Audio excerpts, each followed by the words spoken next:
Hello, my name's Michael Lambert and I'm an entrepreneur. I want to talk a bit about tax evasion because it's quite a big problem and it's a problem that's growing. One of the reasons it's growing exponentially is because it is so easy. If you have a small business and you want to evade tax, it's really simple. And it's almost risk-free. And unfortunately, a lot of foreigners have learnt this, and people who want to launder money and so on, they come to the UK, set up a load of companies, and they do it very easily without any risk. In fact, I mean, having spoken to some of these people who are involved in this money laundering, London is now the favourite place. It's ahead of Dubai and Turkey. Apparently, those are the three places that they most like to go to launder money because it's so risk-free, and London is considered the easiest. So let me explain how they do it. If you want to get any credit agreement in the UK, you need a photo ID, you need probably a couple of proofs of address, maybe other information as well. If you're doing it in the name of a business, you obviously need the certificate of incorporation and the registered address and all the rest of it. But anyway, anybody giving you any credit will always insist upon knowing exactly who you are so it cannot be disputed, and exactly where you live so it cannot be disputed. Now, if I'm a drug smuggler, or I'm in the people smuggling business, or I don't know, might be embezzling money somewhere, I might have got dirty money from Russia or from Africa or whatever, and I want to come to London, I want to launder it in London. I need a business. And to set up a business, I need a company. Now, to form a company, you can do this online. It costs you less than £10. And what you need is a name, an address, and a date of birth of one director. That's it. You have your company. Now, people don't use fictitious addresses or names and addresses, although they could do. What they'll do is they'll use some nominee or somebody who knows somebody, a van driver, or it could be anybody. Just stick their name down, provided they have the right to live here and they have a national insurance number. And so they form the company with this sole director, and then they open a bank account with that director, and then they get a VAT number, and they're ready to go. A few months down the line, that director will resign and another one will take over who you've got control over. So you have a company with which to trade. You might open 10 companies. So what do? You go off to China to buy some goods, and you find someone, for example, from whom you're going to buy, say, 10,000 items at $1 each. And you do a deal with a supplier, and I tell you there are countless suppliers in China who are prepared to do this. You say to the supplier, make me out an invoice for 1,000 units at 10 cents each, or 10,000 units at 10 cents each. So the invoice value is $1,000 instead of $10,000. And you pay him that $1,000 by bank transfer. The rest of the money, the other $9,000, you pay by cash. It's either cash you've brought with you or somebody else has brought for you, or, you know, there are so many ways. Send it through Western Union. It's not difficult for these people to move cash around the place. So you've got $10,000 worth of stuff for $1,000 on paper, and when it arrives in the UK, you pay the import duty and VAT on the 10%, the $1,000. You've then got 90% of those goods to sell for cash without VAT. Apart from anything else, this enables you to undercut all the honest suppliers. So you can just grab the market very, very quickly. You're 20% cheaper than anybody else. You've probably bought products that have been copied from established people already in the market. So you're off to a flying start. Now, this is not the clever bit. The clever bit is this, that in the UK, if you have a company, you form a company, after 18 months, you're supposed to submit some accounts. Now, in the old days, you had to get an accountant to look at your books and sign them off, and he put his name to your accounts being right and so on. Nowadays, all you have to do is go online, fill in whatever numbers you like. Nobody's ever going to check. Put in any numbers you like, and that's that. But if you don't do it, they start chasing you. So you don't want them chasing you. You don't want anything to do with them, really. So what you do is this. After about 15 months, you form a new company. And then you transfer the whole business from the original company to the new company. You have the same products, the same suppliers, the same customers, the same staff, the same premises. Nothing changes except the name of the company. One company owned it yesterday, another company owns it today. And you wait 3 months, and you write to the company's house, and you say, Company A, the first company, is no longer trading. Will you please strike it off? And they do. Now, you've made sure that that first company owes PAYE, it owes VAT, it owes business rates, it owes creditors you don't want to pay. It might have tens of thousands of debts, all gone. Because the company doesn't exist. You can't chase somebody who doesn't exist. It's gone. The director is somebody who will have disappeared anyway, who nobody knows of. And this is happening all the time. This is a standard business model amongst certain business communities, all the time. I'm making this video really because I was persuaded to do so by a very good friend of mine who has effectively lost everything by coming into competition with these people who just came in and took his market. And he's persisted with this for 9 years, since 2011. He's been trying to get something done about it, and nothing has been done about it. The businesses have just grown and grown and grown. But there's a very big problem here, and it's this, that, and you're going to find some of this quite shocking, I think. HMRC do not want to know. They do not want to be told about these criminals. My friend has been writing since 2011 to HMRC, and originally directly and later on via his MP. And he's asked me to read some of the letters he's received, and I will read them in a future video. He has copies of letters from a former Chancellor of the Exchequer writing to HMRC, asking them to look into these alleged frauds. Nothing happened. He has a letter from the Chief Executive Officer, the number one at HMRC, asking him not to supply any further information, no matter how incriminating, no matter how serious, to HMRC. The reason given was that sending further information could jeopardize their confidentiality procedures, as other staff might see the correspondence. He has a letter. Again, I will read this letter to you, and I'll name everybody, and I'll name who wrote the letters and give you the dates, the whole lot. He has another letter from the head of customer compliance at HMRC, a woman who is staggeringly stupid. She must be the stupidest woman that's ever risen to high office in any government organisation. She wrote, this is in 2016, she wrote saying, 2018, sorry, she wrote saying, we've asked you not to send any further information at all because this could jeopardise our confidentiality procedures, as other colleagues might see the correspondence.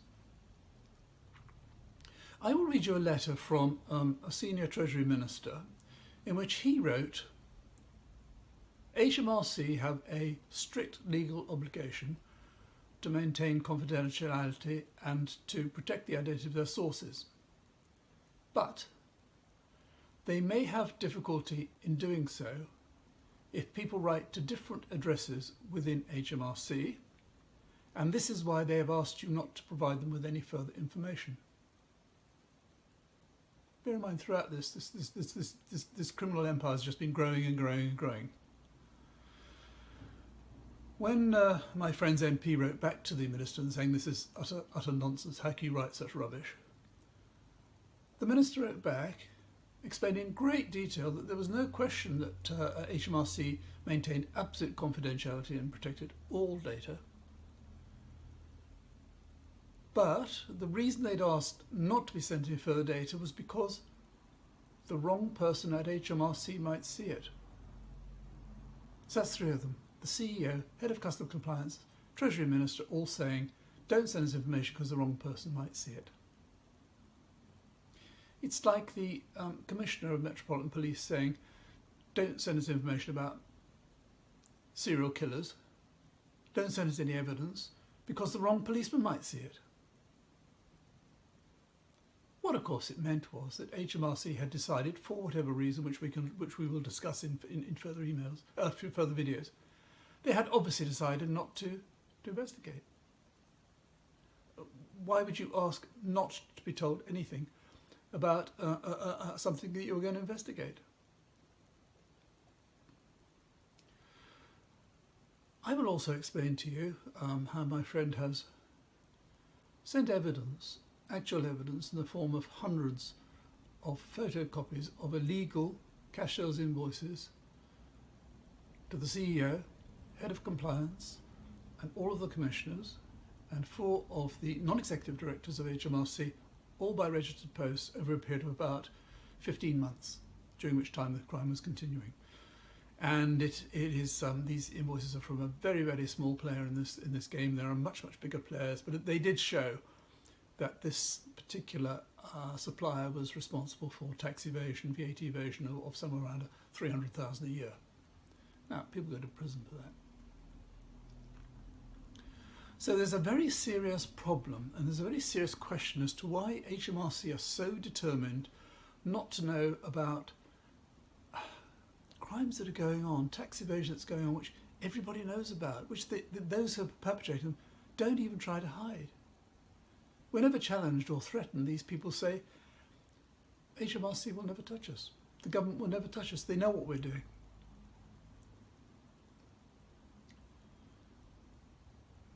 And so HMRC has become a laughingstock amongst these people. They cannot believe, they come to the UK, set up all these businesses, they cannot believe that you can conduct business for year after year, in this case for 10 years, without ever being questioned by HMRC, despite the wealth of evidence there is of what they're doing. Now, I'll just leave you with a short story to illustrate the attitude of people towards HMRC in the UK compared with other countries. I mentioned in an earlier video that we had around 200 customers throughout Europe, throughout the EU, to whom we were selling on a regular basis. They're all small customers, all independent shops, and this all came to an end because of Brexit. We had to close the business, but it was a very successful business. And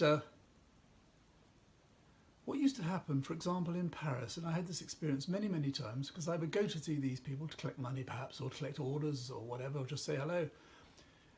And time again, I'd go to a shop and the owner would be there behind the till perhaps, and I'd say, can you pay this invoice for 200 euros? And they'd say, yes, but could we have a quiet word first? And not here. So I'd say, yep. And this happened so many times, I knew exactly what was coming. And so I'd be invited to go to the back to the stock room or downstairs to the basement, and the door will be shut, and in a whisper the person would say to me, could I pay this invoice in cash? Could we rip up the invoice?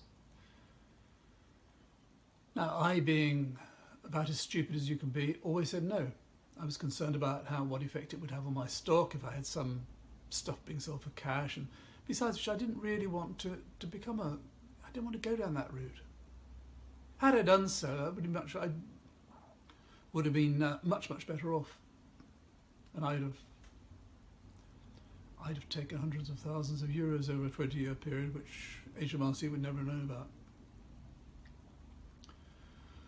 So anyway, I would always say no, and that was that. And it was similar. I mean, in Amsterdam, for example, we had a lot of customers in Amsterdam. They would never even mention it because they were terrified of HMRC, the tax authority, as in France, terrified the taxman might find out.